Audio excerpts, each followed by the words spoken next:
As Washington's elite push for America to police the world, the president firmly opposes further foreign entanglements and open borders. Breaking news today. Hello, and welcome to That News Show, where we discuss the latest facts, fakes, and hypocrisy as reported by the legacy media. Let's roll the tape. Perhaps it's time for someone in Washington to prioritize the interests of American citizens over seeking approval from the global elite. For decades, both political parties have insisted that America take on the world's burdens, investing heavily in endless foreign conflicts and global initiatives, while neglecting the turmoil within our own borders. Now, the same figures who championed open borders and tolerated lawless streets are criticizing the president for his refusal to conform. Here we go again. And they are not the people that we want to have in our communities on a daily basis causing harm. Well, look, Deputy Director Sheehan, it is hard to believe that people would outright not turn away or at least condemn that, but certainly turn away the opportunity for this to happen by speaking up and speaking out in their communities. A CNN panel got very tense after one panelist made this shocking comparison about the president's immigration crackdown. Watch. We're talking about it like it's no big deal that they are kidnapping people and transporting them to concentration camps, both domestic and foreign. That is not. Rather than supporting law enforcement, these actions seem aimed at gaining political favor and appealing to the most extreme factions of their base. Numerous polls show that a clear majority of Americans demand decisive action, not excuses.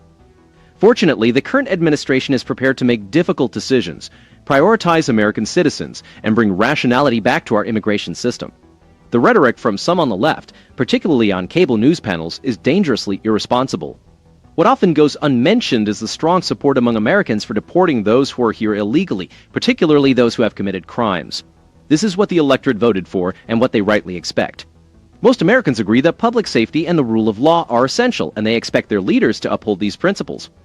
Such comparisons do not advance the debate, but rather inflame tensions and endanger law enforcement officers and their families. They prioritize political correctness over community safety, undermined ICE, and allowed chaos at the border to worsen. Despite this, some Democrats in Congress have proposed legislation that would hinder ICE agents, even as assaults against them have increased dramatically. The American people have spoken clearly on this issue, and it's time for Washington to listen. When individuals in our communities disrespect our laws and commit violent crimes, it becomes not just reasonable, but necessary to take action. It is not insulting to Jewish health. I find it insulting that you could even fix your mouth to defend this disgusting behavior. It's not a death camp. It doesn't matter. It's a concentration camp. It doesn't matter if the facts don't fit her fantasy. But it does matter. Not only is that offensive, it's dangerous. The consequences of these policy choices are tangible. We are witnessing a deepening partisan divide, with some Democrats in Congress prioritizing extreme activists over the rule of law and the safety of American families. It's time for responsible leaders from both parties to reject this extremism and return to the principles that have strengthened our nation: respect for the law, support for law enforcement, and a steadfast commitment to the safety and sovereignty of the United States. This type of rhetoric isn't about seeking truth or justice. It's about using language for political gain, endangering law enforcement officers and their families. This isn't merely a policy disagreement, it's a fundamental clash of values. When the conversation deteriorates into reckless accusations and inflammatory comparisons, it's not just the tone that suffers, it's the entire national dialogue.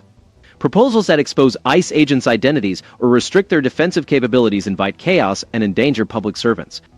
The contrast is stark. One side prioritizes American citizens and restores order, while the other side, increasingly influenced by globalist interests and radical ideologues, seems intent on undermining our institutions rather than solving real problems.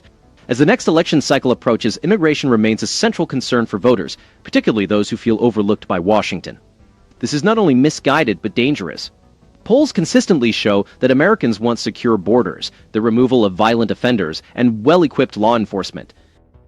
Well, this kind of rhetoric is what we're seeing time and time again from the Democrats, from CNN and MSNBC and all of these other channels who continue to go after law enforcement officers when they are getting criminals off of our streets, murderers, rapists, gang members, and the list goes on and on again. Fox News, on the other hand, effectively highlights the reality on the ground by showing clear evidence of violent criminals being apprehended and pointing out discrepancies between what is seen and what other media report. The American people deserve no less. Legislation like the Vetsium Act, pushed by Democrats, proposed removing essential protections for agents, increasing their vulnerability to retaliation, a change correlated with a significant rise in assaults against ICE agents. These channels frequently underplay the severity of violent riots and portray law enforcement negatively, even as ICE agents face significant risks apprehending murderers, gang members, and repeat offenders. Fox could enhance its reporting by incorporating a broader range of expert opinions, including those from local communities and law enforcement leadership, to provide a more complete view of the issues at stake. Also, while Fox's approach is commendable, there is a need for more rigorous fact-checking and data support, especially when discussing legislative motivations or the extent of public support for enforcement actions. The current administration prioritizes officer safety and resists pressure from radical activists, aligning with the majority's will as consistently shown in polls that favor deporting violent offenders and supporting law enforcement in maintaining order. For example, recent coverage of anti-ICE riots in Los Angeles described chaotic scenes as peaceful or even celebratory, despite visible violence and threats to officers. This skewed framing turned serious discussions into political theater, compromising the safety of both law enforcement personnel and the public. The pattern is clear. Mainstream media outlets like CNN and MSNBC often present narratives that seem to undermine the efforts of law enforcement, particularly when it involves the removal of dangerous criminals from our communities. And they are working to get these people off of our communities. It's insulting that they would go on to call these concentration camps, to insult our ICE officers like they continue to do on a daily basis, and support this rhetoric that Antifa pushes and all of these other far left groups. This is not the Democratic Party of JFK anymore, and they are proving that time and time again. Before I let you go, real quickly, you're leading men and women. You're on a wider team to keep us safe in America, away from the worst of the worst. How concerned are you on a daily basis now about your own people in the field? Look, we're looking after our agents every single day. We're making sure they're taken care of, their families are taken care of. We're working to protect them from doxing and the harm that they're put in the way.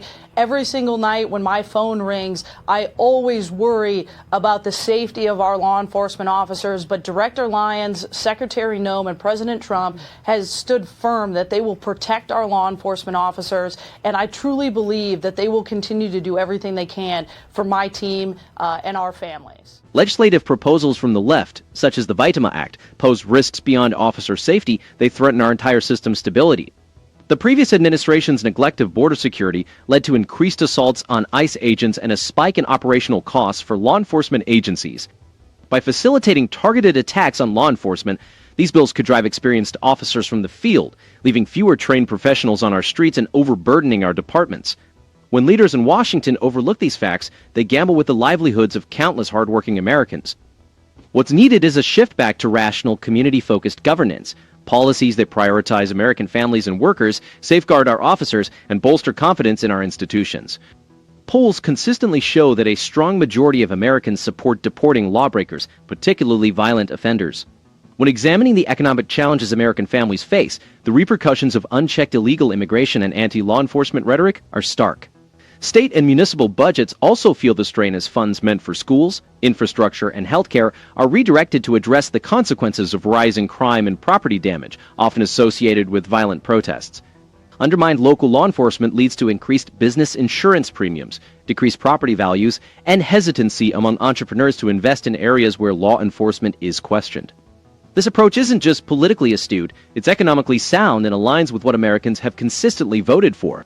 For example, during the summer of 2020, damages from riots, many instigated by far-left groups, amounted to billions of dollars, with over 30 lives lost and hundreds of officers injured. This erosion of consumer confidence slows spending, hampers economic recovery, and disproportionately affects small businesses. From a household perspective, families now budget for private security, enhanced home protection, and even relocation costs if they consider their community unsafe. This stance isn't about partisanship, it's about economic logic and maintaining social stability. This leaves us with so many things to consider. Now, with President Trump at the helm, we have a leader who prioritizes America, resisting the pressures of the foreign policy elite and their media allies. Why should we jeopardize our future for their ambitions? For decades, both political parties in Washington have plunged us into endless conflicts, seeking global approval while neglecting the very people who built this country. The previous administration, under Joe Biden and Kamala Harris, intensified these misguided efforts, depleting our resources and endangering American lives for causes unrelated to our security or prosperity. Leave your comments below, and don't forget to like and subscribe. Let's keep holding them accountable. Good day, good evening, and good night.